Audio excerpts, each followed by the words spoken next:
बांकी ब्लॉक अंतर्गत वैदेश्वर आश्रम विद्यालय रे वार्षिक उत्सव मंगलवार अपराह्न विद्यालय परिसर में अनुष्ठित हो जाइए। प्रथम निमंत्रित अतिथिगण जगन्नाथ पट्टचित्र में पुष्पधूप पूर्वक प्रदीप प्रज्वलन कर आशीष ग्रहण करते। छात्र छात्रीगण अतिथि मानक पुष्पगुच्छ सह उत्तर दे स्वागतर संगीत और मयूरभंज नृत्य परिवेषण करते।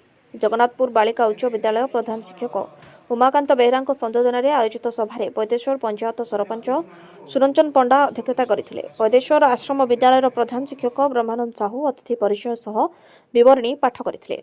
मुख्य अतिथि भाव बांकी विधायक देवीरंजन त्रिपाठी, मुख्य वक्ता भाव राज्यपाल पुरस्कार प्राप्त प्रधान शिक्षक कामदेव महापात्र अनुसूचित जाति जनजाति और संख्यालघु संप्रदाय मानक उन्नयन उपरि अभिभाषण प्रदान करथिले। सम्मानित अतिथि भाव बांकी ब्लॉक मंगल संप्रसारण रवींद्र कुमार सामंतराय, जिला परिषद सदस्य रश्मिता साहू, समिति सभ्य महेश्वर महापात्र, सीआरसीसी भरतचंद्र साहू, पूर्वतन प्रधान शिक्षक कुलमणि बेहरा, बांकी उपखंडर वरिष्ठ सांबादिक गौरांग बेहरा, सांबादिक मानस रंजन साहू प्रमुख जोग देथिले।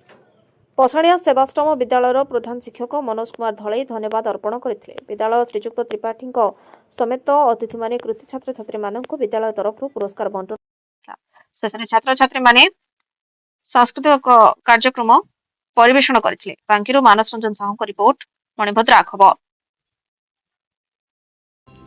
आपण मानकर स्नेह श्रद्धा एवं भल पाइबा को पाथ्य करी मणिभद्रा खबर यूट्यूब फेसबुक एवं पोर्टाल ले तार सफलता बजाय रखिछि। एहाको आहुरी लोकप्रिय करने को ई पेपर रो शुभारंभ मध्य करा जायछि। आमको यही भली प्रेरणा एवं सहयोग जोगाइबा सहित लाइक शेयर एवं सब्सक्राइब करंतु। मणिभद्रा खबर संपर्क जनतार।